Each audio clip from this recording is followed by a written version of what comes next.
Let me ask you about the pacing threat. You mentioned just a second ago the pacing threat, the pacing scenario. So the Secretary of Defense has designated China as the department's pacing threat, PACOM as the pacing theater, the priority theater, and then the Taiwan contingency is the pacing contingency. Let me just ask you first off, do you agree with those designations? I don't see anybody more dangerous, more committed to attacking U.S. interests in those areas than the President's defined. Very good.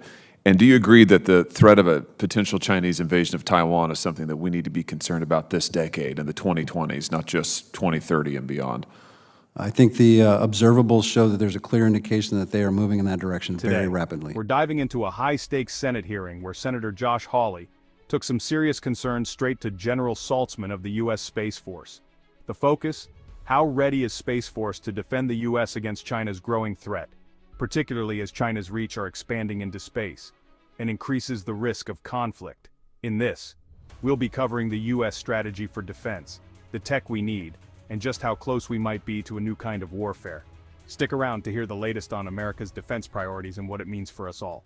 Hawley begins by asking the Department of Defense's clear designation of China as the pacing threat for U.S. defense.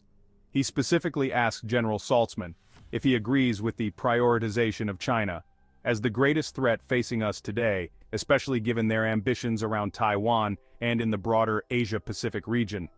General Saltzman acknowledges, saying he fully agrees, China is undeniably the most dangerous, determined adversary, particularly in the areas around Taiwan. He emphasizes that China's preparations are not just theoretical, they're rapidly advancing, and America needs to be ready to counter them with China. Accelerating its military capabilities and increasing its reach, Senator Hawley's questions bring up an important point. Is the U.S. really ready for a space conflict that could affect global stability? Hit that subscribe button to stay informed on issues like these, where defense meets new frontiers. Then, Hawley presses General Saltzman to outline the specific space capabilities that the Space Force needs to deter a Chinese invasion of Taiwan and protect America's interests in the Asia-Pacific. General Saltzman responds, explaining the need for a two-pronged approach. Protecting key U.S. space assets. These include GPS, satellite communications, and missile warning systems, capabilities that the U.S. military relies on daily. The Space Force has to ensure these assets are defendable and resilient to disruptions or attacks, countering China's space-based threats. The general points out that to prevent a conflict, the Space Force also needs to stop adversaries like China from using their own space-based systems to their advantage. This means strengthening U.S. defensive and offensive capabilities to create a credible deterrent in space. In a future conflict, space-based capabilities might be the deciding factor. The Space Force's goal is clear: make sure China knows we're ready and capable. What do you think? Let us know in the comments if the U.S. should invest even more in space defense. Senator Hawley challenges General Saltzman on the resilience of the United States in space. Are we prepared if China or Russia attack our satellite systems? Saltzman admits our systems aren't designed for high-stakes conflict scenarios.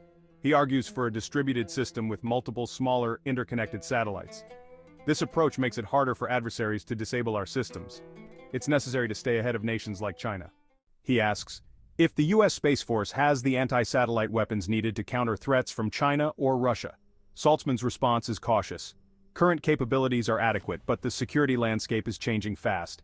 He hints at discussing specifics in a classified setting, underscoring the sensitive nature. Saltzman aims to strengthen U.S. counterspace capabilities using advanced data analysis and simulations. His goal is to ensure the U.S. is fully ready for any threat. Space defense needs are evolving rapidly, highlighting the Space Force's crucial role.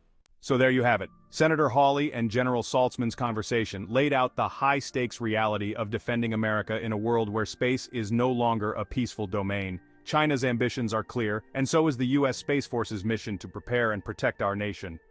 Thanks for watching. If you want more insights on national security, Space Force developments, and global threats, hit that subscribe button and join us as we follow the stories that shape our future. Until next time, stay informed, stay aware, and keep questioning.